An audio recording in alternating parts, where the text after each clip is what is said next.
I moved into this house with my parents in 2006. I was only 12 at the time. Looking back, that feels like a lifetime ago, but you're not here to hear me reminisce about fading memories, so I'll try to get straight to the point without getting bogged down in unnecessary details. I'm Alex, 15 years old, and I've been tirelessly trying to convince my parents that there's something seriously wrong with this house. For the first few years here, everything was fine, nothing out of the ordinary. I actually loved this place. My bedroom was much bigger than my old one, with plenty of space for my gaming setup. But recently, in the last few months, I've discovered something in the basement that I'm not sure is what I think it is. Maybe I'm losing my mind. Maybe that's why my parents don't even bother to listen to what I say. "Stop it, son," they'd say. "You're being delusional." See? I figured if they wouldn't believe me, I needed to get solid proof for them and for anyone else who might get involved.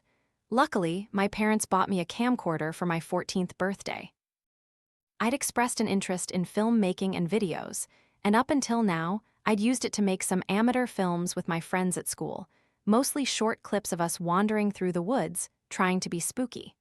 Summer break gave me the opportunity to execute this plan without interruption. They probably thought I'd just be holed up in my room playing video games, and to be fair, I can't blame them. That's usually true. That morning, once I was sure my parents had gone to work, I practically sprang out of bed and grabbed the camcorder. I didn't even realize I wasn't fully dressed, so I just threw on a t-shirt over my pajamas and socks and started heading downstairs. I carefully did a quick check of every room above the basement to make sure I was the only one home. Then, I stood before the basement door, put my hand on the doorknob, and took a deep breath. It wasn't exactly cold feet, but I weighed the potential risks before deciding the danger was worth it if I wanted to prove my claims. Then, I opened the door.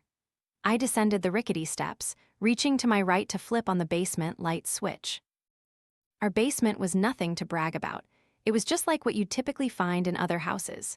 Cold, brown-painted concrete floors and walls, wooden support beams, and insulation lining the ceiling. Old washing machines, piles of dirty and freshly laundered clothes stacked in various baskets, cobwebs strung across every nook and cranny, and centipedes crawling in the cracks of the walls. I reached the bottom of the stairs, turned left, and entered what was supposed to be the basement's recreational area. Though the only thing that made it recreational was a simple armchair and an old coffee table. That table certainly hadn't been used in months. Soon enough, though, I got to the thing I wanted to talk about, the wall opposite the armchair and coffee table. Call me crazy, because in a minute, I'm sure you'll wonder what's so wrong with a simple wall. Well, this wall, it's abnormally darker than the rest, even the walls immediately to its right and left. It's always covered by a perpetual shadow, even when there's no light source or object creating it. And sometimes, it flickers like it's a light bulb. I'd witnessed it before, and now it was happening right in front of me again. The first few times, I'd thought it was just my imagination, but now it was clear imagination had nothing to do with it. I used to think that was the weirdest part of this whole thing. I'd gone down to inspect it before and assumed the anomaly would end there, until I mustered up the courage to touch it.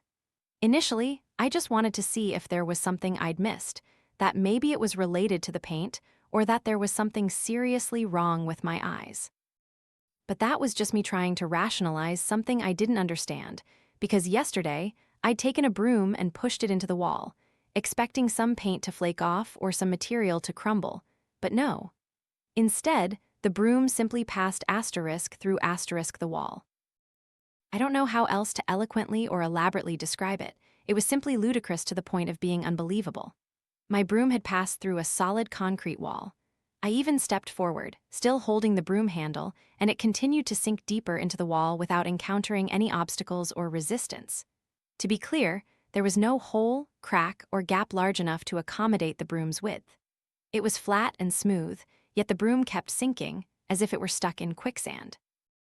And then, after some careful but clearly not careful enough deliberation, I tentatively reached my hand out to the wall, and as my elbow disappeared, I quickly pulled my hand back. No pain, no extreme temperatures, no bugs, no one or anything waiting to grab, bite, or scratch me. It was simply terrifying in a way that just made me want to learn more. Maybe I'd just never noticed it before, but I could swear the wall looked much more normal when we first moved in. It's not like I spent a lot of time in the basement. Maybe I don't know what I'm talking about. Maybe I hadn't paid enough attention to notice any changes. But last time, it was just my arm. This time, I was going to commit my entire body to it. I wanted to step through to see what was on the other side of this wall. Part of me even considered it might be some kind of 3D projection, and somehow, that was less insane than what it actually turned out to be. But regardless, I'd always look back and see this as one of my most ignorant actions, but my curiosity simply couldn't be contained.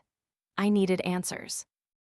Then, with the camcorder still in hand, I approached the wall, reaching out again to make sure it still passed through, and as you might guess, the results were unsurprising. So, after taking a deep breath and glancing over my shoulder at the rest of the basement, I slowly stepped forward. My natural instincts told me the wall was still solid, even as I disappeared deeper into it. But then, suddenly, I felt myself yanked forward and tumbled down. The sensation of freefall lasted less than half a second before I hit the ground with a thud. The camcorder flew from my hand as I impacted what I assumed was another floor or wall. The texture beneath me was bumpy, like a carpet, and slightly damp. I rubbed my head and opened my eyes, thinking I'd fallen into some secret area of the house, but no, not at all. What I saw when I looked up was so unbelievably absurd, it seemed impossible for it to exist. Part of me wondered if I'd accidentally inhaled some hallucinogen or something. Before me was what I could only describe as a vast, segmented, haphazardly constructed collection of rooms, hallways, and grand halls. All the walls were covered in this truly awful, bright yellow wallpaper that looked like a child had chosen it. It was incredibly jarring. I stood up, looked to my right, and saw my camcorder lying inert on the ground, thankfully undamaged and still recording. I bent down, picked it up, and brought it back into my hand before immediately turning back to get a better look at my surroundings. How did I get here? Why am I here? What the hell is this place? A million thoughts raced through my head, and even though it was the last thing I wanted to do, I remained calm. That's what you always have to do in these kinds of situations. You have to stay calm. Panicking doesn't help anyone. Most of this strange place was silent. The only sound was a faint hum of electricity. It made an irritating noise, and I couldn't help but look up to find its source. What met my eyes were white-tiled ceilings with fluorescent lights haphazardly installed running along them. Most of them flickered constantly. "Hello," I called out. "Is anyone there?" No reply. I ran to one of the walls and started pushing against it. The damp carpet gave slightly under my feet as I tried to force myself through, to phase through the wall as I had before, but to no avail. I turned and lunged at the wall behind me, pushing and shoving myself into it, but it, like the other, was solid. I backed away from the walls, coming to the conclusion that I needed to conserve my energy if I was going to get out of here anytime soon. And while I envisioned things getting worse, that didn't make accepting the fact that I was trapped any easier. Trapped in what felt like another dimension, a grotesque sub-basement. So, I started by wandering down the nearest hallway to my left. It appeared to be about 200 feet long, with dozens of intersecting hallways connecting to it on both the right and left. That same terrible yellow wallpaper remained consistent throughout. Even the buzz and hum of the lights above followed me as I walked down the hallway. The fact that it was the only noise present in this building, aside from the squishing of the damp carpet as I walked, only made me more uneasy.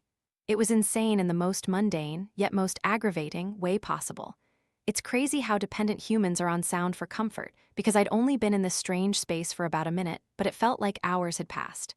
"Hello," I yelled again, hoping for even the slightest response. "Is anyone here? Can you hear me?" Like the previous attempt, nothing answered. Not a sound, not a sign of another human being. My breathing almost became twice as loud to compensate for the eerie silence. Soon enough, I reached the end of the narrow hallway. I found myself in a much larger, seemingly rectangular space. The basic design and layout remained the same, with several other hallways converging in the middle, like a crossroads. The lights flickered more violently in the center of the intersection. The buzz and hum became almost unbearable. I didn't know who approved the budget for this place, but they must have been insane. I couldn't decide which way I should go at the crossroads. All I knew was that I wanted to get as far away from that damn buzzing as possible. I visually scanned each hallway from where I stood, with the left hallway catching my attention the most. Not because I was particularly curious, but because it genuinely had something different about it. And by different, I mean it was darker than the other three, with only one of the fluorescent lights in its entire visible length still working. But despite the poor lighting, I'd noticed something about halfway down its length on the ground, what looked like a piece of paper. Just a single sheet, containing text written in red ink, the only distinguishable evidence of life or the presence of other human beings in this place. I started creeping down the hallway and approaching it, glancing over my shoulder with an undeniable feeling of being watched. As I did so, I reached down to pick up the paper once I reached it, only to unsettlingly discover that the red ink wasn't ink at all. It was blood. I don't know how long I've been here or how much longer I have. I'm afraid. It feels like days have passed and I can't find a way out. All I do is go home from work, flop down on my bed, and then I'm here, finding this paper lying around with someone's bloodied car keys. I haven't seen another person since I arrived, but I'm not alone here. There's something else lurking in these hallways, and it's not any man or woman. I have to stay quiet, hide, or whatever took the man whose keys these belong to will come for me too. To whoever finds this, if anyone finds this, stay quiet, hide, and may God help you if it hears you. I felt my heart sink into my stomach as I turned to look behind me, only to see nothing but the faint, flickering lights once more. But I was too on edge. It sounded crazy, but I believed every word written there. This wasn't a prank or a joke. In reality, even the most sophisticated pranksters don't have the resources for something like this. I couldn't count the number of times I'd watched a horror movie where something clearly not a joke was treated as one by the protagonists, and guess what? They all ended up dead. There was no name or other information on the paper, and since I was now aware that there might be something bloodthirsty lurking here with me, the last thing I needed to do was carry this paper around and smell like blood. So I left it, dropping it right at my feet, and continued down the hallway into a cylindrical room. It still had the same design and architecture. I took another deep breath, preparing to head down the right hallway of the cylindrical room, but before I could move an inch, I heard a sound that made my blood run cold. My whole body froze in place. The sound in question was a loud, ear-splitting shriek that echoed from not far behind me. I stood there, utterly horrified, as my previous confidence rapidly drained away. I could only hope I hadn't been seen by whatever it was, and I hadn't been seen, at least not yet. When I mustered the courage to finally turn around, I saw nothing behind me but those yellow walls and that damp carpet. Somehow, though, it had become more sinister than before. And that thing? Did it kill the person who wrote the note? Whatever this creature was, I could now hear it getting closer. Its footsteps were quick and frantic, so I picked up my pace a bit. My slow walk turned into a brisk stride. I couldn't help but feel like my heart was about to explode from my chest due to the terror this situation instilled in me. I turned left, then left again, before dashing down a wide hallway, then turning right. This place truly was a senseless maze. The architecture had no logic whatsoever, but I swore I wouldn't let this yellow wasteland become my tomb. The creature shrieked again, but this time the tone had changed. Now it sounded a bit more joyful, more triumphant, as if it had just accomplished something it found satisfying. It wasn't until I heard what happened next that I understood why. No, no, no! The terrified, desperate screams of a grown man, a man who knew he was about to face a gruesome fate, echoed. I couldn't pinpoint exactly which hallway or room the commotion came from. All I knew was that it wasn't more than 30 to 40 feet away. Regardless, I had no intention of playing the hero against a creature whose form I hadn't even seen. Stop! Stop! The man began to wail, only to be cut off by his own gut-wrenching shriek, accompanied by the sound of breaking bones and tearing flesh. His cries quickly became garbled, lasting only a few more seconds before being drowned out by aggressive growls and snarls. By now, I was sprinting, tears of both stress and fear streaming down my cheeks. I quickly wiped them away, preventing them from blurring my vision as I ran. Eventually, I found a cramped space, almost the size of a closet, at the end of one of the hallways. I didn't hesitate to squeeze in and conceal myself as quickly as possible. Once inside, I went to the furthest corner from the entrance, sat down, pulled my knees to my chest, and buried my face in my arms, surprisingly careful not to make too much noise. At least, I didn't want to attract that thing and then truly have something to cry about. I could only think about how I could actually die here, that I would be the next victim of some monster. If there were more people alive and trapped in whatever this place was, then I had to try to find them and make a plan to get out of here once and for all. I let myself stare into the darkness of this crevice, sitting there, fantasizing about safety while still more terrified than ever. I had only just realized I'd dropped the camcorder in the chaotic rush to escape, but I honestly didn't care. Proving a point wasn't worth it at this point. The moment I fell into this place, I should have left that wall alone.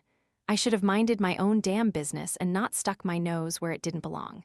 Though I felt helpless, I knew my foolish actions had contributed to the predicament I found myself in.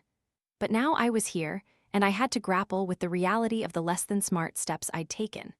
If I was going to get out of here alive, the last thing I needed to do was sit here and have a mental breakdown. I needed to stay alert and aware. So, when I mustered the strength to stand back up, I did. I still wasn't a superhero or a brave soldier, but I was someone who wanted to survive, someone who wanted to live to share a story I was sure most people wouldn't believe. I quietly moved to where I'd entered this small hideout, turning to peek my head through the narrow opening into the larger hallway, but I immediately froze when I heard footsteps. Not heavy or slow footsteps, but rapid and quick, as if whatever was moving was doing so on more than two limbs. They were coming from the hallway to my left.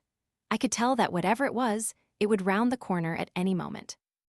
I retreated back into the hideout and as far from the entrance as possible, but my morbid curiosity about whatever I was trapped in this labyrinth with couldn't be contained. It had just brutally killed a man, so any form of negotiation or attempt at reasoning with it was impossible. All I could do was sit there and wait as it began to make its way down the hallway, getting closer and closer to the hideout. Again, its footsteps were light, but horrifyingly rapid. It sounded more like scuttling.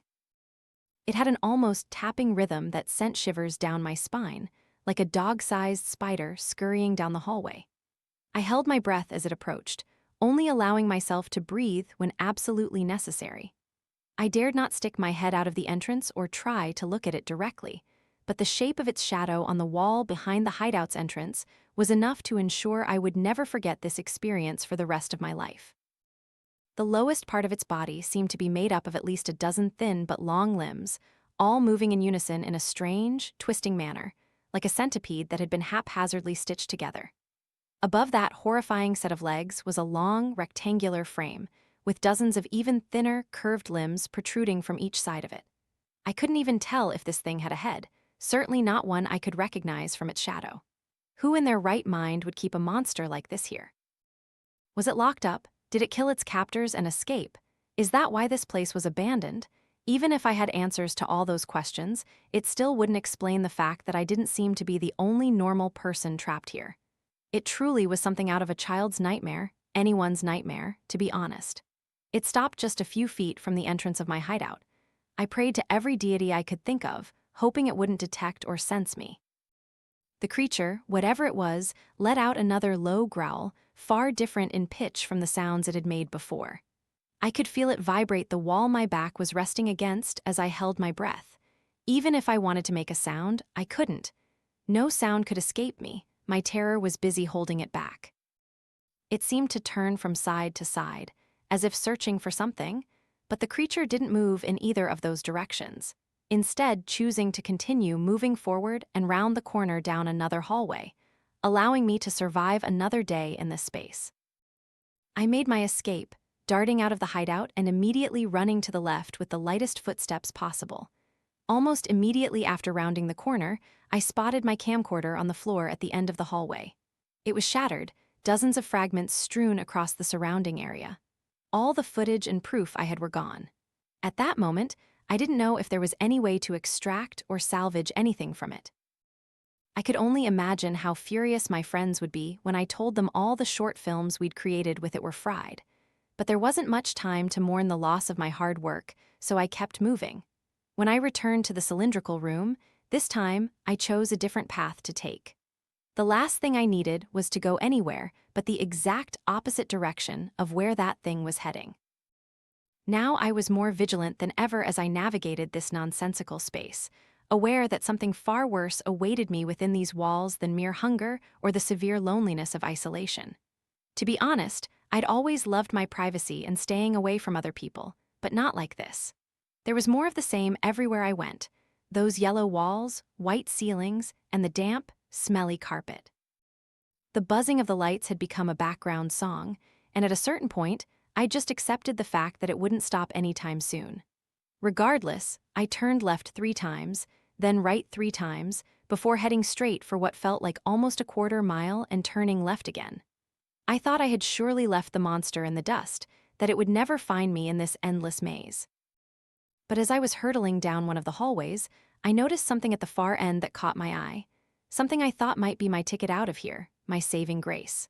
So, I slowed down, allowing myself to take a few deep breaths and try to bring my heart rate back to a more reasonable pace.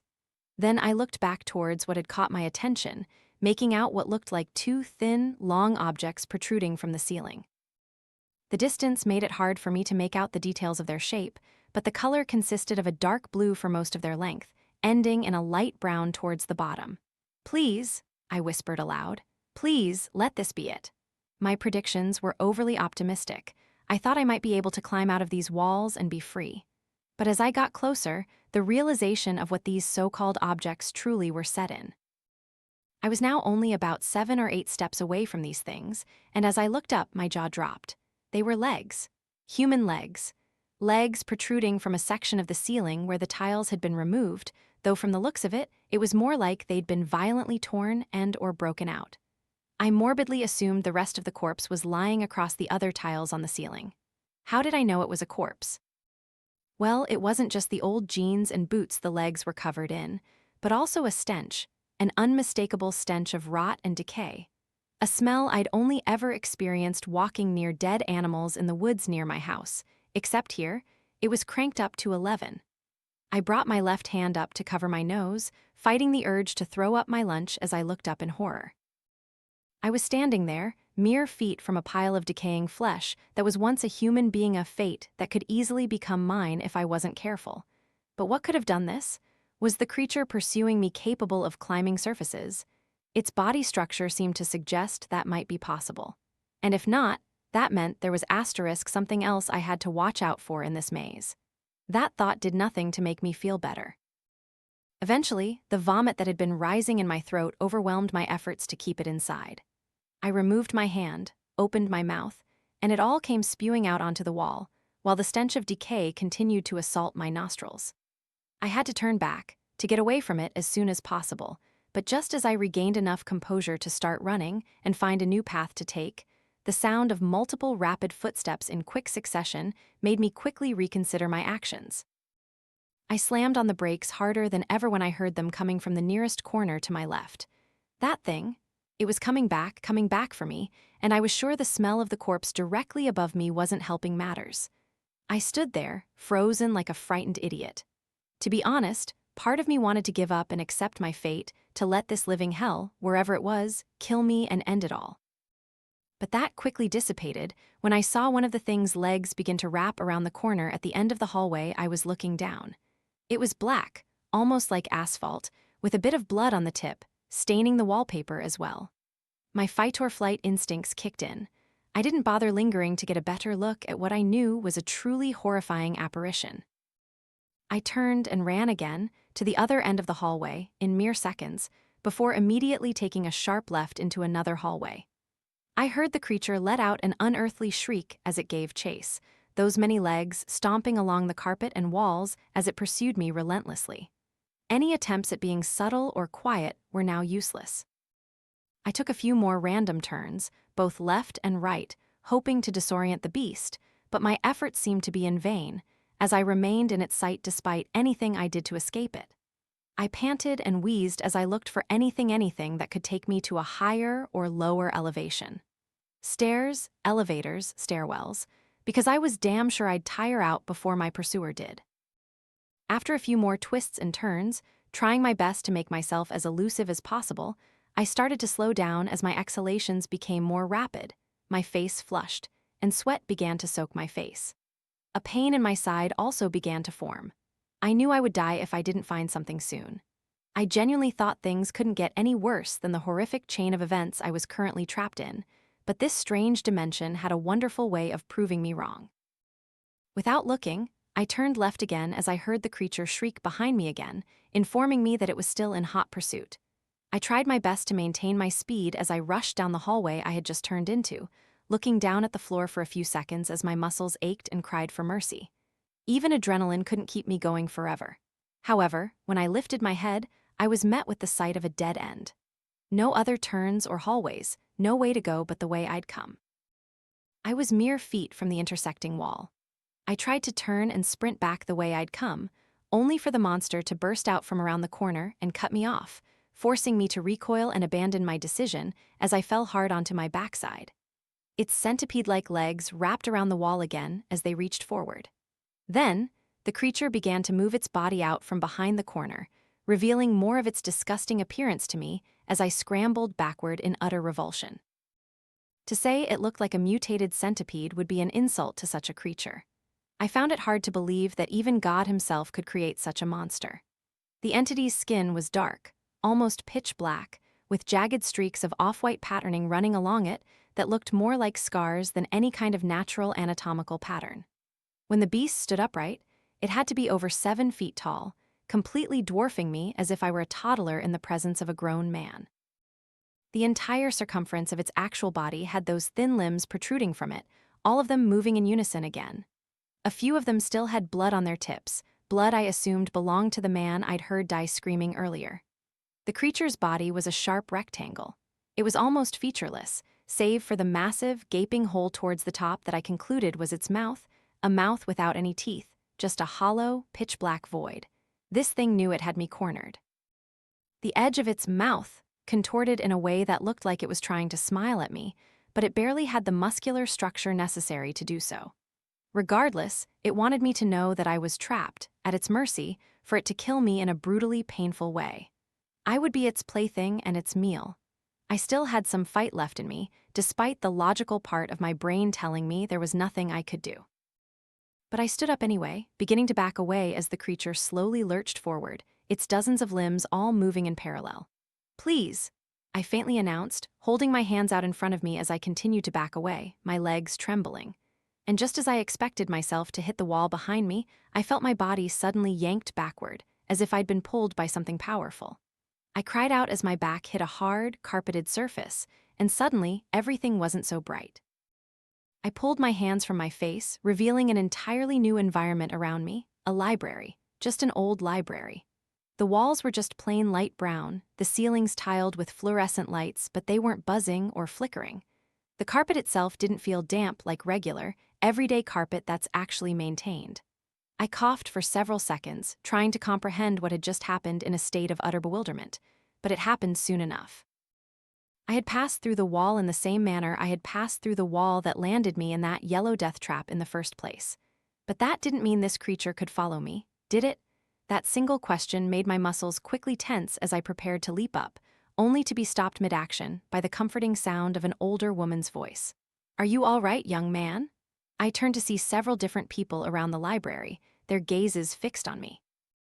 Some were on couches reading, some at tables in front of computers, and some standing by bookshelves with books in hand. I also caught sight of the woman who had spoken, whom I had correctly guessed was older, with long gray hair, wrinkled skin, and wearing a button-up shirt and khaki pants with a thin pair of glasses on her eyes. What, is this home?" I stammered, letting out a few more coughs.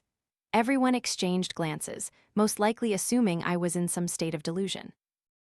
The older woman informed me that she hadn't seen me enter the library, that everyone had heard a sudden crash, and there I was, sprawled on the floor and coughing. So she'd come to see if I was all right. The police had been contacted to come and take me home. I complied, wanting to make things as easy as possible after what I had just gone through. But throughout everything that happened, the librarian making the call, my parents talking to the officers, all I could think about was that place, and that thing asterisk. You see, what made it even more confusing was the fact that I had entered that place several hours before my parents were due to get home. Yet, I could swear my entire ordeal in there lasted no more than an hour, and I was never unconscious or asleep at any point. However, I am now writing this to try and make sense of what happened to me, but I don't think that will ever truly happen. I'm certain no one will actually believe my story, but it helps to get it out anyway, for my own sanity. I have my first appointment with my new therapist next week. Not by my choice either. Therapy has never really been my cup of tea, but I guess that's what happens when you babble to your parents about being trapped in another dimension and running from mutated creatures, one with an impossible body structure. Not that I'll even try to tell her any of that, though I'm sure my parents can do that for me when they first meet her. But if I've learned anything from all of this, it's that I will never, and I mean never go near that wall again. It's been about 3 months since my whole incident with the Expanse. I've been seeing my new therapist, Tiffany, during that time. She's young, only been in the field for a few years, but she seems to know what she's doing and actually listens to me. I've told her a lot of things and experiences from my life up until that point, but I mostly steered clear of the subject of the Expanse. It's not that I was trying to get myself committed. I don't really know how that whole thing works. It's just that I felt the deeper I went into it, the higher the chances she'd think I was actually losing my mind. Hyperbole aside, I just thought it would be better for both of us if I didn't bring it up much. That was until one day, she insisted I talk about it. She wasn't necessarily authoritative, but she said everything she could to ensure I would feel comfortable going into detail about it. After all, my attempts to tell others about it were why I was here in the first place. Alex, you can trust me. I'm here to help you, not to judge you.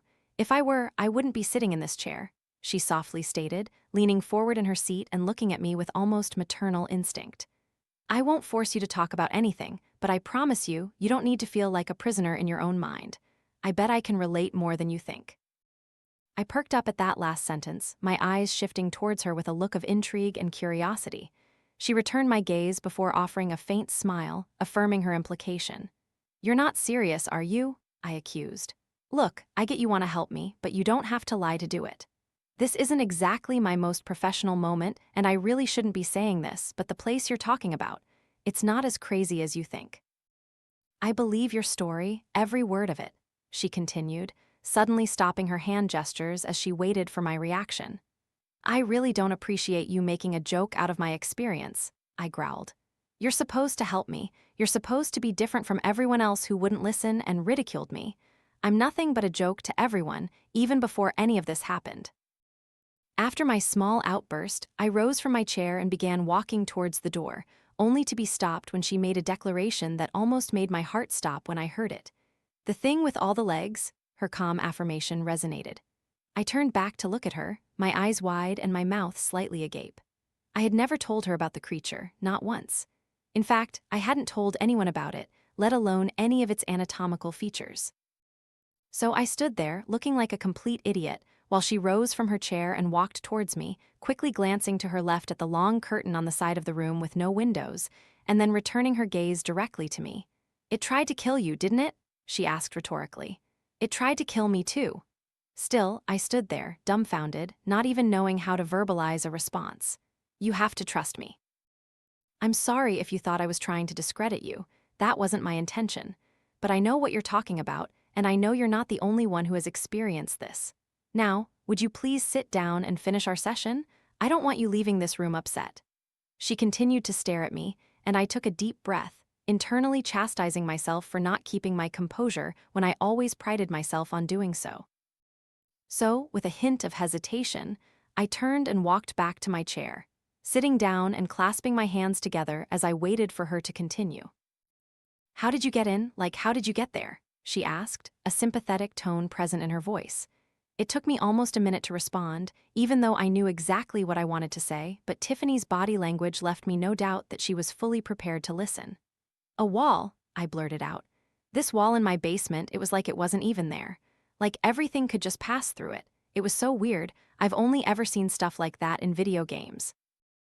This didn't seem to shock her, not one bit. Instead, she just gave a slight nod while remaining silent, allowing me to elaborate. My parents wouldn't listen to me. I tried to tell them about it, but they never wanted to hear. All I knew was that I wanted some proof, so I could show someone who would do something about it, or at least someone who would believe me. How did it feel while you were in there? She asked, which gave me a few more silent seconds as I thought about my answer. I don't really know how to explain it. It's not a feeling you can describe. I don't think anyone has felt that besides you. Is there any chance you could tell me about what you saw in the walls? I prodded, only to be met with a hesitant look from Tiffany. This is about you, Alex, not me. I'm here to hear your story, not to tell you mine, she retorted, clasping her hands together. I know you're here for that, but I want to hear your story. Maybe, just maybe, it'll help me to find some closure with mine, I replied, more insistent than before. I just want to know someone out there understands. Tiffany sighed, looking to both her right and left, only to bring her gaze back to me as silence swallowed the room. I knew that in her mind, she wanted to tell me that despite her training and education, she was still human at the end of the day. Screw the rules, screw the procedures, screw it all. Please, please tell me, I pleaded, leaning forward in anticipation. Tiffany held my gaze, still seeming unsure about her next move. I widened my eyes, letting her know how desperate I was to hear about her experience. All right, she sighed, still hesitant. I was 10, it was my birthday, and my mom had invited a few of my friends over to the house to celebrate. My dad had taken me out to our backyard shed so he could grab his tools to finish my birthday present. He wouldn't tell me what it was until it was done. You see, my dad never let me in the shed much, not unless I was right next to him. He said he didn't want me messing with adult stuff in there, stuff that could hurt me. She paused, allowing me to interject with a question. What did your dad do for work? I asked, surprised to see her smile. He was a carpenter. Always very handy. Tiffany broke off, a guilty look appearing on her face. Alex, are you sure you want me to do this? It just doesn't feel right. Yes, I need this. All right, well, we went into the shed, and it was a very small shed, barely able to fit 3 people inside at once. However, there was a door on the end opposite the entrance that looked like it would lead you to somewhere behind the shed, but there wasn't any other physical structure behind it for the door to actually be there for a purpose. It was as nonsensical as a window on the floor. Dad grabbed some of his tools, and I kept staring at that door the whole time. I'd seen it a few times before, but on this particular occasion, I really wanted to know why it was there, so I asked him. He told me he was going to add on to the shed, and he wanted to put the door in first. Of course, I was 10 and didn't understand much about how carpentry worked, so I accepted the answer. However, there was also a part of me that felt like he wasn't telling me the whole truth. After the party ended that night, and I had gone to bed, I couldn't sleep. I lay awake all night thinking about that door. I don't know why. Even then, I knew it was a strange thing to be focused on. Yet, it wouldn't leave my mind. I tossed and turned. I'd had a long day with a lot of things happening, and yet I was still wide awake, and it was all because of that damn door. There were a few more brief moments of silence as Tiffany turned to look at that curtain on the side of the room again, which caused me to follow suit as she began to speak again. At some point, it became too much. I was too curious about something so mundane. As I said, I don't know why, but I got out of bed, grabbed a flashlight, and went out to the shed. I made sure not to wake Dad, not even sure how long I'd be grounded if I eventually got caught. Regardless, I made it to the shed and went to the door, and with the only other sound in the vicinity being the chirping of crickets, I could hear something on the other side of it that logically should have just been more crickets, but it wasn't. Instead, it sounded like the hum of electricity, if that makes sense, like the buzzing of ceiling lights. Even at that age, I knew something was wrong. I recognized the sound from the lights in my school at the time, and I knew there was no reason for me to hear it coming from there. I let my curiosity get the better of me, as so many children do. So I opened that damn door. God, I just want to kick myself for even saying that now, but I opened the door and there it was, the Expanse. I remembered it exactly as you described it. Ugly yellow walls, a damp and aged-looking carpet, and the buzzing. Oh, the buzzing. It was twice as loud now that I had opened the door. I didn't know what to think. I knew I was scared, a part of me was, but I was mostly just in shock. This was impossible. I only saw things like this happen in cartoons and movies I watched. I told myself I wouldn't go far, that I'd just go in a few steps to see what the place was, and to make sure it wasn't just my imagination, that I wasn't just dreaming. At first, I kept to what I'd told myself. I only went in 3 steps before staring down the empty hallway ahead. The flickering fluorescent lights above only made me more uneasy, but my curiosity overruled my gut feeling, the feeling that something was wrong, and not just with what I could see. I finally started listening to my instincts at that point, because soon enough, I decided it was time to go and that I had stayed too long. When I turned to go back the way I came, I saw nothing, just a plain, ugly yellow wall like the others. Any sign of the door being there had vanished. I went to the wall, pushing against it with all my weight, throwing myself at it again and again, thinking I'd get some different results, but no. I was just a frightened little girl, trapped in a place I knew nothing about. I pounded on the wall and screamed for my parents as loud as I could. Soon enough, I started crying in desperate panic. All I did was stand there, constantly throwing my fists at the wall again and again, and pleading for my parents to come and rescue me from this place. And soon enough, something heard me. Something knew I was trespassing on its territory. I heard its shriek as it came for me. It was horrifying. I don't think I'd ever heard anything more terrifying than the sounds that thing made. It was like someone had put a screaming baby through a distorted megaphone. So I did the only thing I could do at that point. I ran as fast as I could to the right as the shriek was coming from the left. It felt like, I don't know, like I wasn't even moving. I was just passing one yellow wall after another. I knew in my mind that I was going somewhere, but the rest of me felt deceived. It looked endless and frantic. Eventually, I stopped, feeling like I'd put enough distance between myself and whatever was pursuing me. What I felt wasn't just fear. This wasn't looking down a dark stairwell or a creepy basement or seeing a spider in your room. No, this was existential to a degree I couldn't put into words. Specifically, I still hadn't seen the thing, not yet at that point. So, I went to hide behind a wall, leaning my back against it so gently that I couldn't even tell if I was actually touching it. It wasn't until about 10 seconds later that I finally mustered the courage to peek my head around the edge of the wall. I was trembling, holding my breath, silent tears streaming down my face, daring not to make a sound. I couldn't risk it. At first, there was nothing. It looked like something out of those old fun houses from the 2000s, just cold, empty, no life present. It was so weird. Tiffany paused, inhaling and shifting her gaze towards that curtain on the side of the room again, which caused me to finally point out. "What's up with that?" I asked, as politely as I could.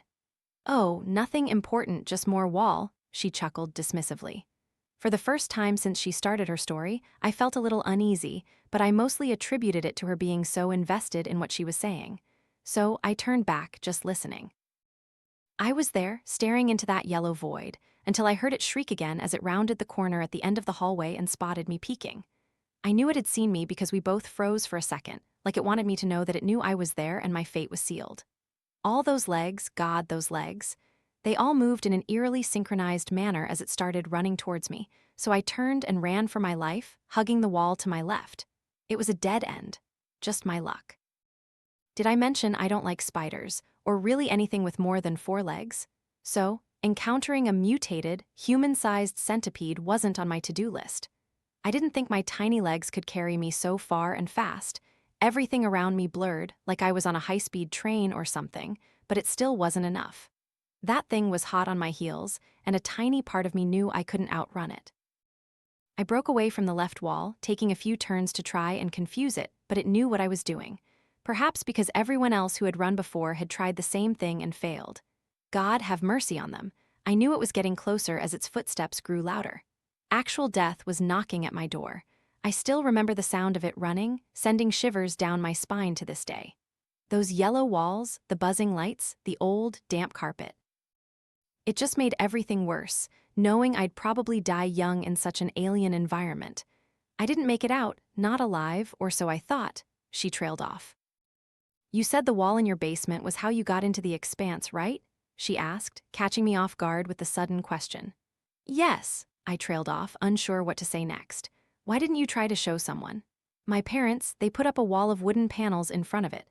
Told me they were fed up with my ghost stories and my obsession with that damn wall, so they said they'd make it out of sight, out of mind for me. I think they knew something was wrong with it, just like your dad did, but they didn't want me messing with things I didn't understand, or they just didn't want our house to become a government research site. Both seem equally likely. I wish they would at least acknowledge my story is real. Their son went to this horrible place, survived an attack by a dangerous monster, and they just pretend I'm crazy, that I'm just attention-seeking. I hate that, and I almost hate them for it. But they raised me, fed me, and sheltered me. Maybe one day they'll come around." Tiffany's gaze grew a little colder, as if I had just told her what I'd eaten for breakfast that morning. I had never seen her look at me like that before. I didn't like it. It was unsettling, especially considering the gravity and context of what I had just said. "Why don't you finish telling me about your experience? We're getting a little off topic, aren't we?" I interjected, hoping she would agree. "Yes," she began, providing me with a small sense of relief. It was as simple as a situation like that can get. I was running from something I couldn't truly escape in a place I was never supposed to be. Eventually, after going on for too long, my lungs started to give out. I simply couldn't muster enough strength or energy to run anymore, even though I knew I had no other choice, and I think that was the worst part of it all, knowing I couldn't even do the bare minimum of running to save myself. Certainly wouldn't try and fight the thing. Soon enough, I reached a dead end, hemmed in by walls on both sides of me and the monster behind me. Somehow, I mustered the courage to turn around as it approached. I could swear it even tried to smile at me before preparing to kill me, as if it knew what it was about to do would cause me agony, and that it would revel in the agony of my slow, painful death. But something in me snapped, and I actually surprised myself as this sudden scream burst forth from within me, and I directed it straight at the monster. I thought it was completely useless, but to my surprise, it hesitated, as if taken off guard by the violent outburst of what it considered prey. "Leave me alone, you ugly, stupid monster," I shrieked, flailing my arms. I noticed it had recoiled and I wanted to keep it that way. "You're a stupid, freaky, ugly monster." I continued to yell, baring my teeth to make myself look less submissive. Soon enough, the beast realized who was truly in control, so it began to creep forward again, despite my throwing various insults at it. I was desperately saying every bad thing I could think of as it closed the distance, but as I said, my dominance was short-lived. I was no longer in control, so I tried something else. I offered it a deal. Tiffany then stopped, not even making a sound as she looked down at the floor with gestures that were almost guilt-ridden. "You offered it what?" I interrogated harshly. "It doesn't matter, but what does matter is that it talked to me." Told me it was hungry in this raspy, crude, nightmarish voice that sounded like an old smoker whose throat was filled with some kind of thick syrup. I didn't even know something so alien could be capable of speech in the first place. Its voice was a real contrast to all the horrific shrieks it made. I was going to tell you that, but eventually I got out. Found a wall that was darker than the rest and fell through, ending up right back. Wait, what did you offer it?" I said, less patient in my tone. "And don't say it doesn't matter, I want to know why it let you live." But Tiffany didn't answer verbally. Instead, she looked at that damn curtain again, gazing at it with a look of intense curiosity before rising from her chair and walking towards it. That's when I decided it was time to leave. "I think this session is over," I stated, as firmly as I could at the time, only for her entire demeanor to change as the words left my mouth. I rose, trying to walk past and grab my cell phone from her desk. "Sit down," she growled, giving me a look that let me know she was in no mood to argue. "Tell me what you offered it," I exploded, my voice echoing off the walls. She still didn't answer, causing me to rush towards the door. I put my hand on the doorknob, fumbling to turn it. So I threw it open again, only to be stopped mid-action by the sound of a click coming from behind me. I concluded the obvious. "Stop, turn around." "Slowly, don't make this any harder than it needs to be," she growled, presumably brandishing the gun she'd pointed at the back of my head. "You know, I'd rather die than be taken back there," I retorted. "Oh, it won't be that simple. I'll just put a bullet in each of your knees and then throw you in there, so your fate is up to you to decide. Do you want to die slowly and painfully, or have a chance to run for a while?" I raised my hands and slowly turned around, and there it was. Tiffany, standing next to the curtain with a Glock in her right hand, pointed directly at me. "Good," she mumbled, right before reaching out with her free hand to grab the edge of the curtain and yank it aside. And behind that curtain, it was a door. Just a simple, dark red door, like one you'd see in someone's house. That alone normally wouldn't be very sinister, but in this context, it was beyond chilling. I knew what was on the other side of it, and I didn't have much time before I ended up back in the Expanse. "Over here, Alex," Tiffany commanded, gesturing with the gun towards the door. With no other choice, I did as I was told, walking over to her and stopping about a meter from the door, my hands still raised. "It's hungry. I'm sorry, Alex, but it's hungry," she said, all empathy drained from her tone. "When I saw your story, I knew I needed to find you so she could kill me to continue saving her own life. How do you know that creature can even get out of the Expanse? What do you have to fear? That's nothing but an empty threat when you're out here embracing it, you could be," she stammered. "You see, you were lucky. You fell into a public place where it didn't want to reveal itself by continuing to pursue you. But most people, even those who fall back into reality, aren't so lucky. How could it possibly know where you are when you're not in the Expanse? You don't have to bow to this thing's will, I promise you." But instead of retorting, she simply gestured with the gun towards the door, signaling for me to open it and step through. "I can't risk it. I need to look out for myself. People were never meant to discover the expanse, and both of us are paying the price for treading where we don't belong. Plus, if I don't uphold my end of the bargain, I'm not the only one in danger, not by a long shot. This goes far beyond just you and me. It seems like you're being cut a little more slack than I am, I retorted. Hurry up and stop stalling, Alex, Tiffany snapped. There has to be another way. I bet you haven't even tried shooting that thing once, have you? I said go, Alex, she commanded roughly, now stepping closer and placing the barrel of the gun within an inch of my head. I slowly turned back to look at her one last time, a look that let me know I was desperately willing her to snap out of it. All I wanted was for her to realize the insanity of what she was doing and that there was a way out. But alas, I was hoping for an impossible outcome at that point. So, I took a deep breath, looked forward, and raised my hand, directing it towards the doorknob. You'll get what's coming to you, I said, still keeping my gaze forward despite my defeated tone. Then I slowly pulled the door back. It creaked as it moved across the span of the floor, my eyes wide as I saw it. The place I thought I'd never encounter again. All my fight-or-flight instincts went on high alert the moment I heard the familiar hum of the fluorescent lights. Everything came rushing back to me in a way that made me feel like I had never truly left the expanse. It was like receiving a welcome home greeting from my own personal hell. I took my first few steps forward, the all too familiar, yet subtle squishing of the damp carpet present as my feet hit the ground. I felt goosebumps erupt all over my arms and legs. The expanse was a little cooler than I remembered it being before. It's for the greater good, Tiffany said from behind me. I didn't turn around, not at first, but when I heard a heavy thud, I looked back to see nothing but those ugly yellow wallpapered walls. It was exactly like Tiffany's experience, if she was even telling the truth. The door that led in did not lead out, but just like that, I was back in the place I feared most. But I wouldn't make the same mistakes I did last time. The first thing I wanted to do was to start looking for a wall I could fall through to get out of here. I also wanted to pinpoint wherever the monster might be. That way, I could take steps to avoid it. I needed to stay quiet, not panic like I did the first time, and if I was careful enough, I knew I could survive long enough to get out again. So, I started walking in a crouch, turning right and heading down a hallway that led to a dead end, only to turn around and turn left again when I reached the end. And I immediately felt uneasy at the sight that greeted me. At the end of the hallway was what looked like a four-way intersection of rooms, which in itself was nothing new. I'd seen those the first time I was here. However, there was a strange, brilliant light emanating from something at the opening of the hallway to my right. I remained silent and glanced around, looking for any sign of the creature's presence as I considered moving to investigate whatever was causing the disproportionate light effect, and in that moment, I detected nothing. However, I did hear something that completely caught me off guard. First, there was a sudden slamming noise, as if a heavy door had been opened and closed in rapid succession. Then, that same slamming was followed by the sound of footsteps and human voices, both male and female. I turned and hugged the wall to my right for cover and crouched down as low as I could, going all the way to where it ended and laying flat on my stomach while peeking to see who these people were.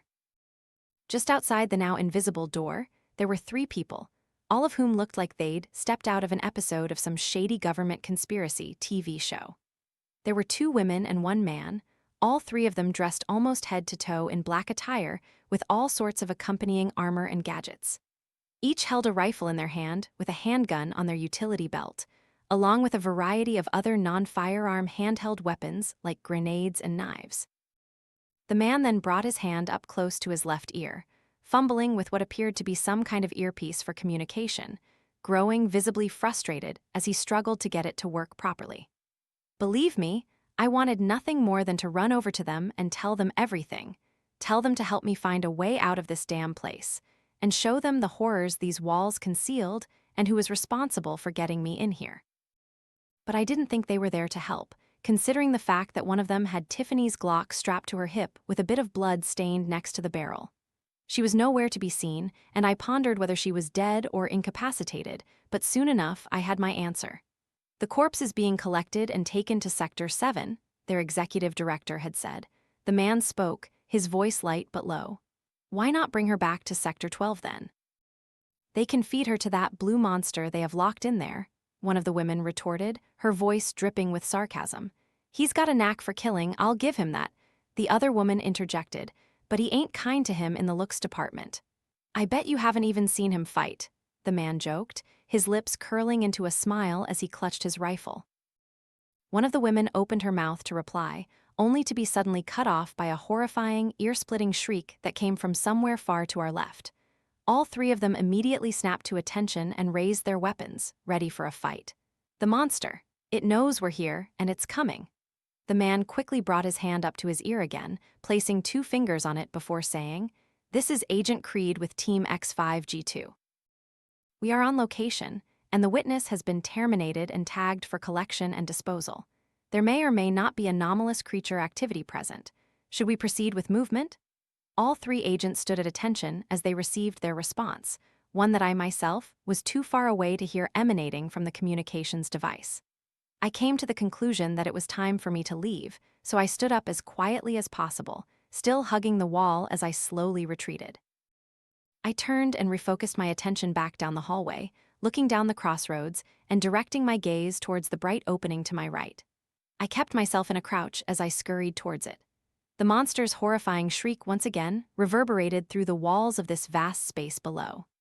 One of the 2 women screamed, immediately making my heart sink as I had hoped and prayed they weren't referring to the hallway I was currently in. But of course, my hopes and wishes meant nothing here.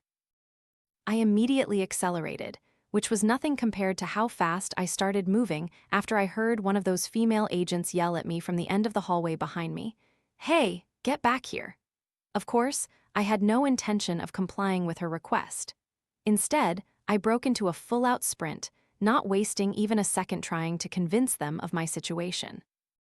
I sped towards the crossroads as the woman began firing, several bullets whizzing past and missing me by mere inches, only increasing my adrenaline, making me pump my legs harder than ever. After what felt like an eternity, I finally reached the end and took a sharp, abrupt right. The woman had stopped firing at me but shrieked in a fury of both horror and anger. Gunshots then erupted through the walls as I heard the monster's dozens of footsteps as it closed in on the 3 agents. "What the man shrieked, right before letting out a cry of pain. I dared not look back, but all I knew was that things probably weren't going his way when facing the beast at close range. Their screams were haunting, and that, combined with the gunshots and the creature's shrieks, only made the situation worse. The sound of tearing flesh didn't help, but at this point, I couldn't discern who was killing whom. It wasn't until I was several hundred feet away, and my heart rate had slowed to a more reasonable level that I realized my surroundings had significantly changed. Instead of the subtle squish and creak of the damp carpet, my feet were impacting solid, dry tile flooring. I slowed myself and looked down, only to see a bright white tiled floor. It was quite similar to what you'd find in a normal public school building, and speaking of which, as I glanced forward, the hallway was no longer yellow. Instead, the walls immediately to my left and right consisted of tall blue lockers. Above that was a simple painted white strip of wall running up to the equally flat and boring tiled ceiling. There was a gap in the lockers on the left wall about 30 feet from me, so I walked towards it, only to discover that the gap was actually a door. You'd think by now I'd be sick of anything to do with them. The door was made of polished, light-colored wood with a tall, thin vertical window running up its middle. I looked into the glass, seeing a classroom, a seemingly abandoned classroom. Was I out? Had I escaped the Expanse a second time by some sheer dumb luck? No, because I looked back behind me and saw how the yellow walls slowly faded into this new structure. The sudden and discernible cut. Dozens of feet of yellow wallpaper suddenly became a solid white and stopped right where the blue lockers began. Clearly, this was a school, or at least a mimicry of one, but I wasn't back in reality. I was still in the Expanse, but clearly, this was a different kind of floor or sector. Regardless, I didn't know who had actually survived the encounter between those agents and this creature. I couldn't hear anything anymore with the distance I had put between all of them and myself, but I knew whoever did survive would be coming for me, and I wanted no part of either. I didn't want to continue standing in the middle of a hallway and leave myself as an easy target. Part of me had forgotten that the monster might not be the only one here, and the gunshots from earlier weren't helping, so I put my hand on the doorknob and turned it. To my surprise, the door opened with a slight creak. I stepped inside and closed it behind me.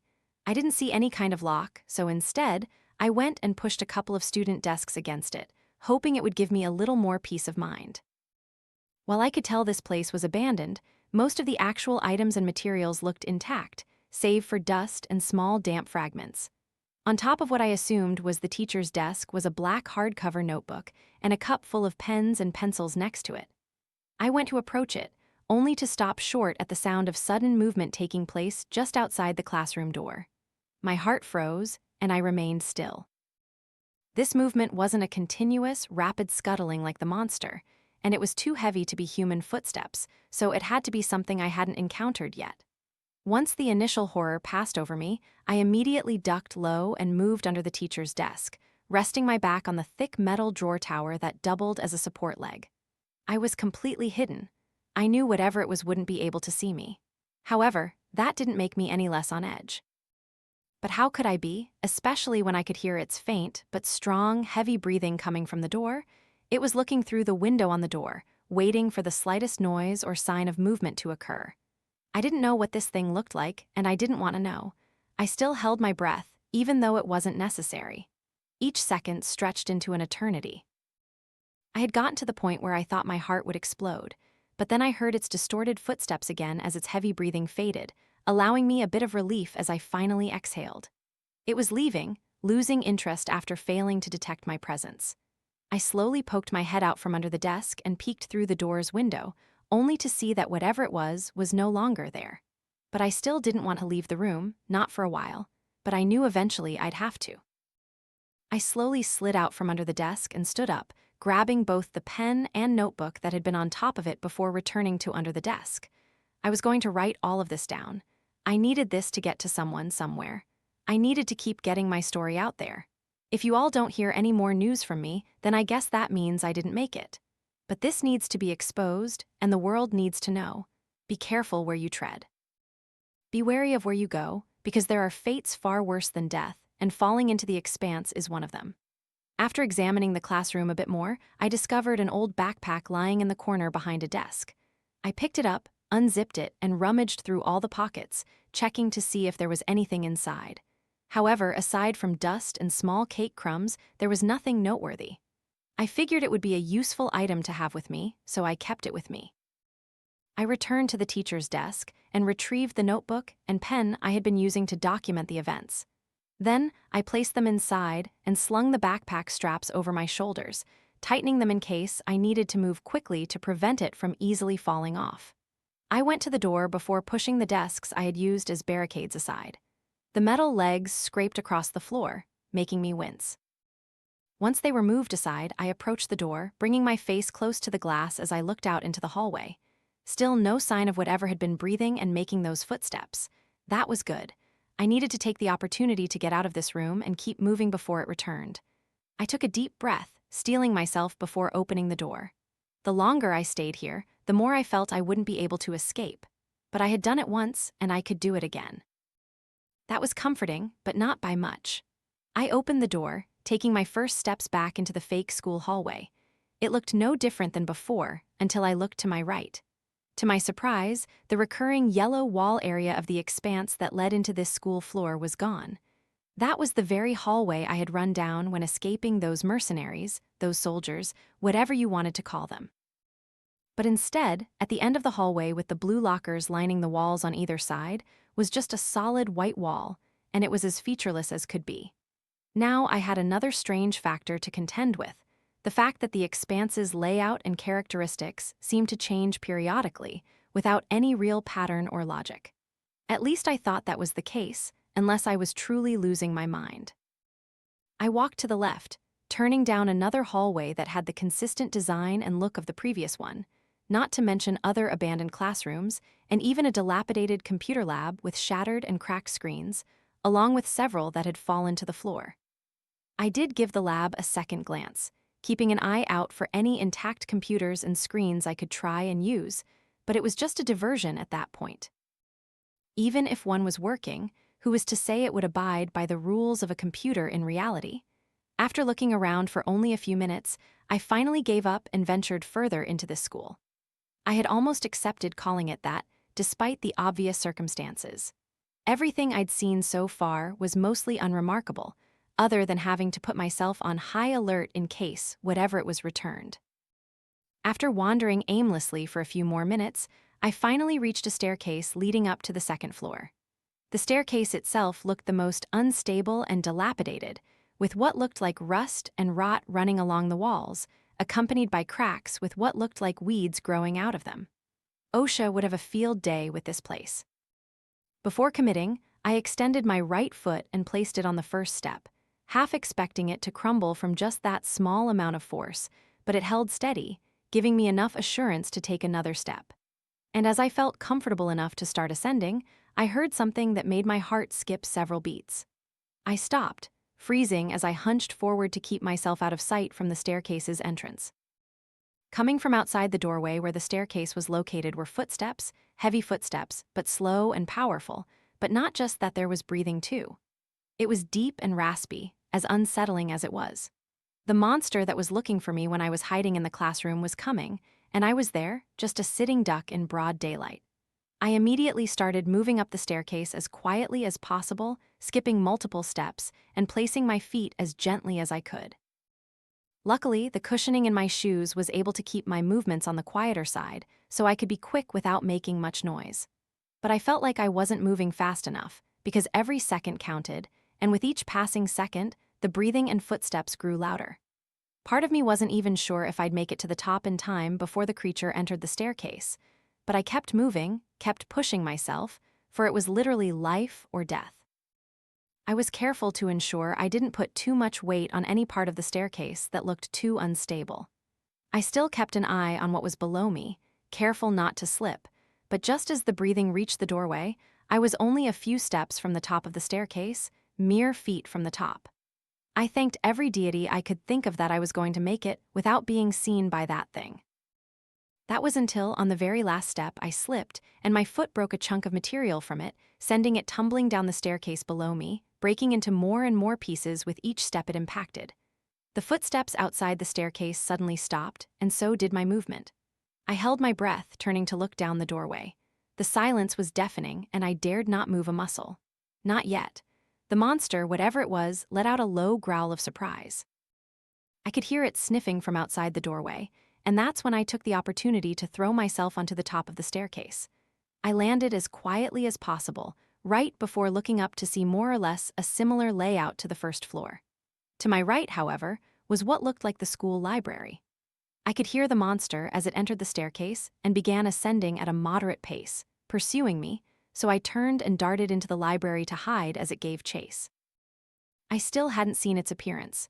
The library itself looked as abandoned and dilapidated as the rest of this building. None of the bookshelves had books, but I didn't have time to think about that. I frantically looked around for a few seconds before spotting what looked like a front desk with an office behind it. I could hear the monster was more than halfway up the staircase, and I had no more time to find a hiding spot.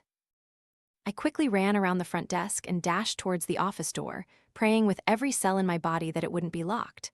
I put my hand on the doorknob, hearing the entity now at the top of the staircase, its breathing growing faster and almost angry. I twisted the doorknob, only for the door not to budge at all. I tried again and again, finding no more success than my first desperate attempt. So, I did the only thing that could save me from becoming a bloodstain on one of these walls. I ducked down and moved up against the desk, its top angled just enough to conceal me if the beast looked over. Speaking of which, I heard its breathing as it entered the library, its footsteps abruptly stopping as it seemed to be sniffing. I thought it was over right then and there, that it would detect my scent and kill me on the spot. However, nothing happened. That didn't stop my life from flashing before my eyes. My face was flushed from holding my breath as the monster continued to stand still and survey the library. Moments felt like years passed, but eventually, the thing lost interest, and I heard it turn and leave the library into the hallway it had come from, though it didn't go down the staircase, at least not to my ears. I waited several minutes before I dared to poke my head out, carefully lifting myself up and over the edge of the desk to survey my surroundings. I was alone, or at least my eyes told me I was, but I wasn't sure if I could trust that at this point. Still, it was imperative to keep my wits about me. I quickly but quietly climbed over the desk before turning to my left and finding what looked like an opening to the school's gym on the opposite side of the library.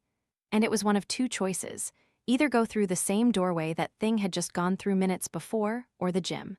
I made the obvious choice and headed towards the gym. Of course, it was dark, open, or at least it looked that way from inside the library. But as I walked through the doorway, I got a full view of what it looked like. It was dilapidated, just like the rest of this place. That much was to be expected. There were buzzing fluorescent lights hanging from the ceiling, the floor was cracked and dirty, the basketball backboards only had about half the glass they should have, with the nets also worn in half hanging from the hoops. It was a ridiculously large gym, much larger than my school's gym, so every step I took made me feel like an ant walking on a king-sized bed, and despite the fact that I knew I was alone, I couldn't help but feel like I was being watched. It made me pick up my pace a bit, as well as glancing around a few times to gauge, but I didn't hear or see anything move, and perhaps that was the problem. I was less than halfway across the court when I came across a certain section of bleachers that were worn, looked moldy, and led up multiple steps until they hit the wall. I looked at the wall, the part directly above the top step of the bleachers, seeing that something was written on it in what I assumed was blood. "Don't go in the water." It only posed more questions than answers, as there wasn't a single drop of actual water in sight. The ominous phrase made me ponder how many other people had also been trapped in this section of the Expanse and never been able to tell their tale. However, I decided it was best to leave the bleachers alone. The less interaction with my surroundings, the better. At this point, I was practically jogging towards the door, with nothing in pursuit. Nothing I could hear or sense in any way, but despite that fact, I still wanted to get out of that area.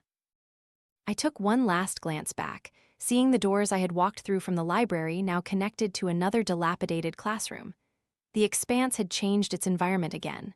Part of me pondered whether it was possible to actually see the changes occur. However, I reached the door and flung it open, only to step through and look up like a mesmerized child. This time, I found myself in a massive, sprawling, empty dining hall. It was what you'd expect from a public school in terms of decor and design.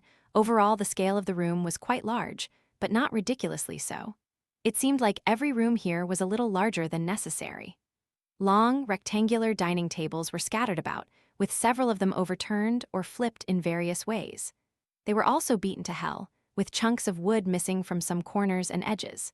That's not to mention the cobwebs strung between the chairs. Yet not a single spider or insect was to be found. This dining hall had 2 hallways at either end that served as exits. I chose the left hallway, as I noticed a couple of doors that looked like they were slightly ajar, but where they actually led was a mystery from my vantage point. Everything seemed so lifeless, but you always got the impression that you weren't alone. Still, no windows that would allow me to see what might be outside all of this, although part of me wondered if I'd look out and just see nothing but a black void. It was abundantly clear to me now that I was no longer on Earth. Regardless, I made it to the hallway's opening and immediately darted into the first open door I saw, reaching back to slowly close it as quietly as possible. This next room was perhaps the most normal of all that I had seen so far, by the Expanse's standards. It was a simple swimming pool room. It was on the larger side of things size-wise, like the previous rooms, but nothing I hadn't seen in schools on Earth, and it looked surprisingly sterile and intact. Not nearly as worn and ragged as the rest of the building. It had all the white and blue tiled floors, the diving boards, the lane markers in the pool, and the strong smell of chlorine. Though it was a bit dimly lit, making it difficult to see what was below the surface of the water. On the edges of the pool, however, were rectangular white signs that on any other pool in reality would typically list the depth of a particular area, and this pool had those too, except they didn't display any numbers or typical units of measurement. Instead, there was just an X painted in black ink on each one. I just stared at them for a few seconds before moving to the edge of the pool and looking over. The eerie silence only added to the tension that shouldn't have been there. By now, almost all indoor pools allow you to see the bottom, but this one didn't. Not even a little bit. I sat there, confused, as I intensely focused and squinted to locate the pool's floor, but the harder I tried, the more I only saw an endless, dark blue abyss that looked like it didn't even have a bottom, and if it did, it certainly wasn't anywhere near reasonable enough to swim to. And speaking of which, I caught movement in the corner of my eye just as I was about to look away. It came from closer to the right side of the pool, right near where my peripheral vision ended. The depth of the pool was consistent throughout, even where you'd think it should have been or would have been shallow. I turned my head to focus on whatever it was. I squinted again, making out the black mass slowly inching its way towards my end of the pool. It had to be more than 30 feet long, with a width of about 5. 3 months ago, I would have assumed what I saw in that moment was nothing but my eyes playing tricks on me, but now I fully accepted that there was something down there, something alive and probably dangerous. So, I did the most logical thing possible. I turned and walked straight out of the pool room. I didn't want to linger for more information about whatever was swimming down there. I didn't have the tools to do anything about it anyway. But just as I reached the door and put my hand on the doorknob, I froze, breathing, footsteps. I heard it again, and it was right outside the door. That thing? It was back, and this time, I finally caught a glimpse of its hideous appearance through the glass on the door. The monster wasn't very tall, just under 6 feet by my estimation, but that didn't diminish its grotesque nature, not even a little bit. Its body shape was like an overweight person maintaining a bipedal stance as it moved. Its skin was a sickly gray, with an appearance as if it had been forcibly stretched over the beast's bones and muscles. Its face was devoid of any features, giving it the appearance of a metal plate. However, its most unsettling features were the 2 long, thin appendages protruding from its shoulders. They were bent taut at a near-perfect 90-degree angle, about 2 feet each, both covered in disgusting lumps running the length of the appendages up to the bent part. The monster turned its featureless head and pointed it directly at the glass on the door. It certainly didn't have eyes, but I knew somehow it could see me as clear as day. The breathing was still present and strong, despite the lack of a mouth. Everything about it was wrong, and somehow it was even more terrifying and grotesque than the centipede. To say I was stuck between a rock and a hard place was an understatement. My heart rate soared as I thought about what to do, but it didn't matter much. I had taken too long to act, and I was going to pay dearly if I didn't find a way out. The beast started to move towards the door, reaching out with those gnarled limbs to presumably shatter it. I quickly backed away and looked to my left, spotting a lone broom leaning against the wall. The monster began pounding on the door with its horrible limbs, and the hinges grew weaker with each hit. That meant my time was running out, and this time, there was nowhere to hide. I lunged at the broom, ripped it from the wall, and then snapped the handle over my knee, leaving a pointed end. Then I gripped the blunt end with my trembling fingers and held it behind my neck in a baseball batter's stance. I didn't expect myself to be able to kill this thing, not even close, but if I could bait it, swing it, and keep it from grabbing me long enough for me to run around and out of the room, that would be enough. At this point, it was all about whatever I had to do to survive. The monster delivered a few more powerful blows to the door, the final one finally knocking it off its frame and off its hinges, sending it sliding across the floor and into the pool. A small splash appeared before it sank to the bottom. The monster then raised those legs as if to tell me it was about to charge, which it did, lunging forward violently with surprising speed given its previous movement patterns. I dodged the beast by swerving to my left, my heart pounding as I mustered the courage to swing the stick at it, landing a solid blow to the back of its head. The beast retaliated by launching its left shoulder appendage straight at my head. I recoiled so quickly, I almost tripped and fell as I brought the broom handle up to block the attack. It then lunged with its other appendage, so I stepped to the right and swung the broom handle down hard at the limb, hard enough to crack and bleed from one of the bony protrusions. The liquid itself was viscous and thick, a pale gray, oozing from the wound I had created. But this small stunt only enraged the monster far beyond any level it had reached. It turned and lunged with its entire mass again, catching me off guard and knocking me off my feet with a powerful impact into the pool. It happened so fast I didn't fully comprehend it until I was several feet underwater, with no time to breathe or brace myself. From what I could see when I opened my eyes, the monster itself hadn't followed or fallen in with me. The water itself was surprisingly warm, but that wasn't even enough to make me feel comfortable in my current predicament. I looked down into the dark abyss, staring at me as I stared into it. I could barely see my own feet as they were engulfed by the darkness directly below me. It was haunting and disorienting, like looking into a massive sinkhole, but unlike this abyss, sinkholes are at least somewhat understood. My lungs began to ache, but I hesitated to swim up, knowing the beast would be waiting for me above. But at least I had a chance against that thing. Drowning? Not really. However, I did manage to hold onto the broom handle. However, I quickly made my decision as I looked down to the right side of the pool and saw more movement in the water below me. This time, I could make out its shape more clearly. It was like a snake, but with almost no details I could get other than that. However, I could see two bright yellow dots deep down with a few feet of distance between them. Those were its eyes. It had to be. It had seen me, and it was coming straight for me. I kicked furiously as my lungs filled with water, desperately reaching for the surface while I swam as hard as I could. As I broke the surface with a frantic splash, I spat out any water that had gotten into my mouth and threw my head back to find the monster. It was gone from the position it had been in when I was thrown into the water. I quickly looked around, left, right, and behind. Nothing. The entity was no longer in the room. It brought me a sense of relief I hadn't felt in months, not since I'd fallen into the library.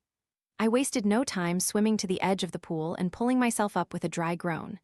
The entire left side of my body felt as if it had been hit by an SUV, which I guess wasn't too far off.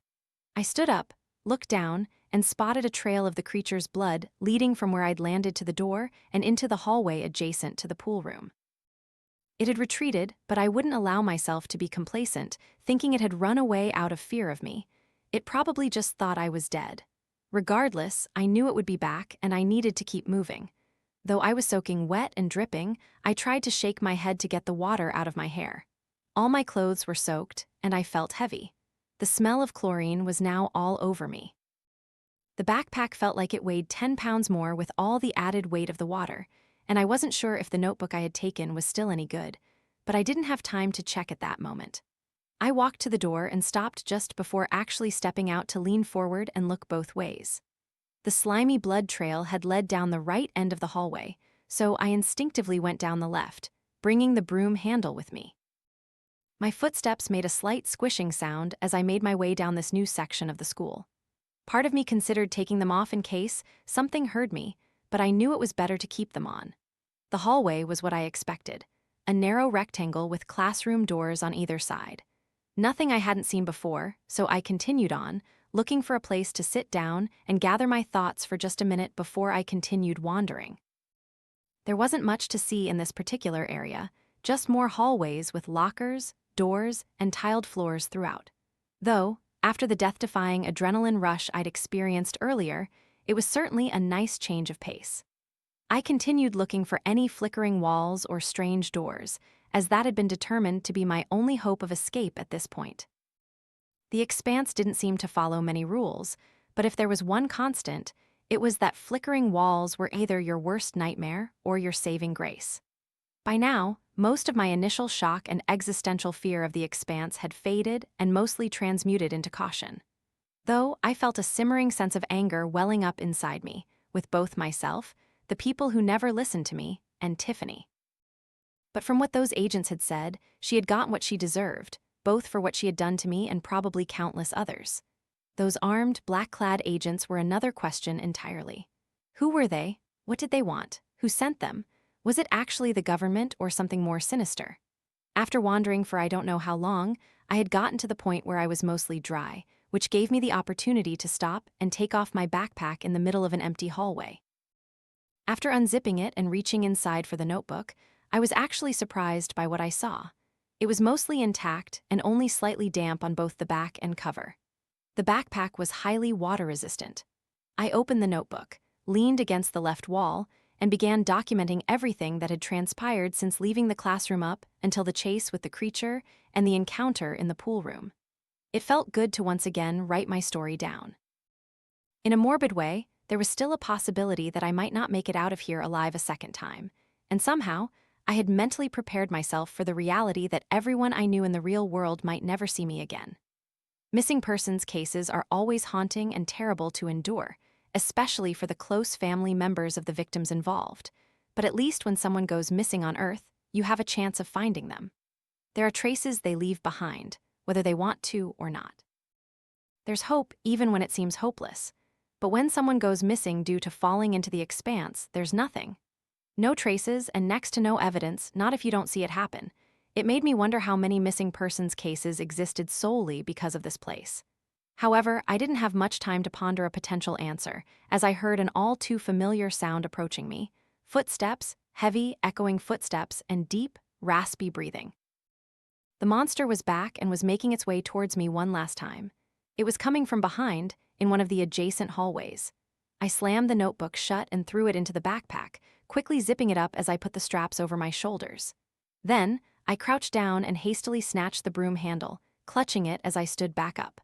I was sure the fact that I smelled like chlorine only made it easier for the monster to track me.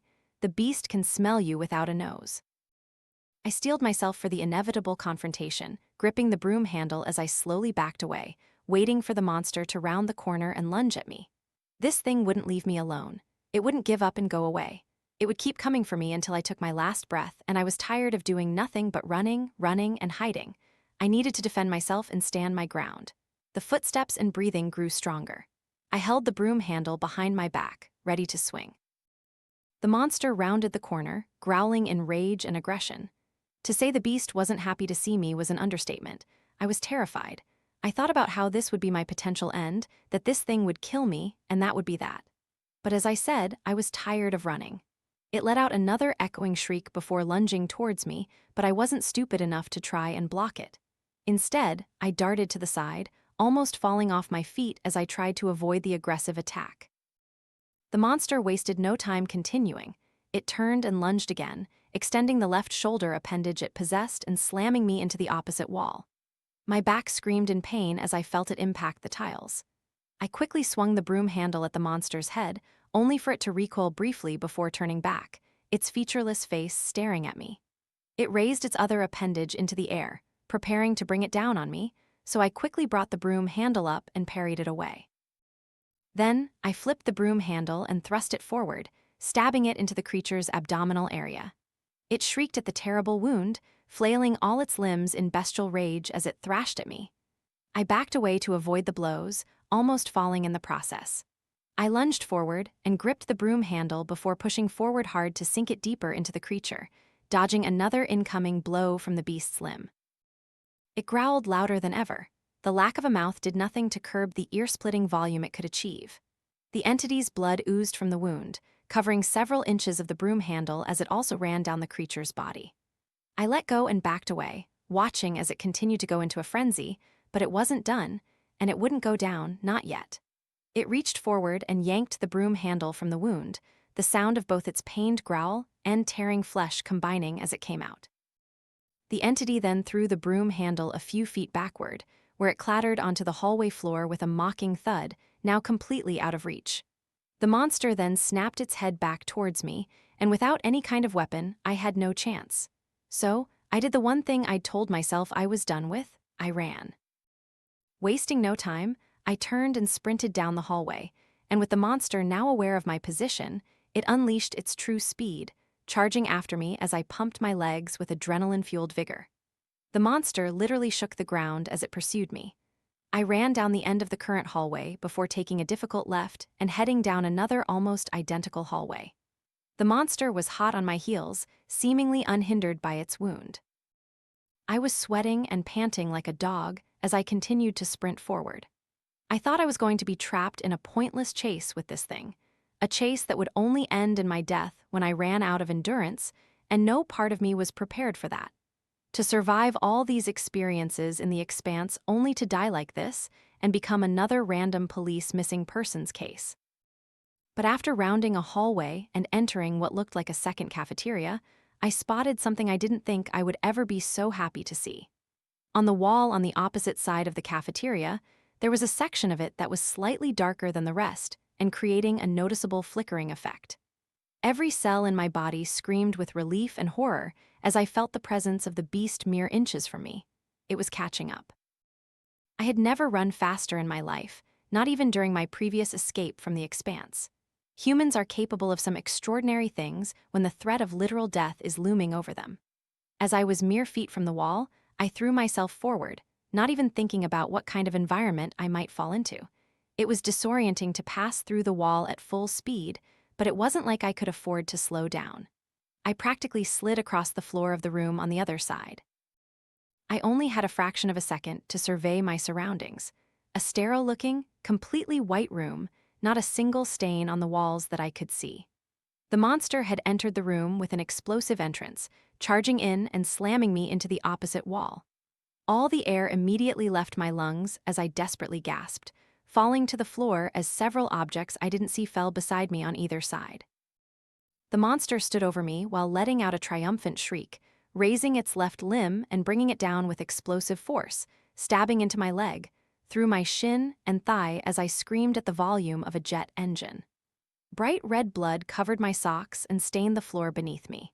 I writhed and thrashed before turning my head to the right and seeing a pistol on the floor next to me. I don't know where it came from or how it got there, but all I knew was that it was my saving grace, divine intervention, whatever you wanted to call it. I gritted my teeth as I reached across. I thought they would crack. I grabbed the gun, not having the opportunity to take off the safety before the monster twisted its limb in my leg, causing another horrific scream to erupt from my lungs. I quickly flicked off the safety and aimed the barrel at the monster's head, pulling the trigger twice and missing each time. The gunshots then made it writhe and drag me across the floor, only causing me more agony.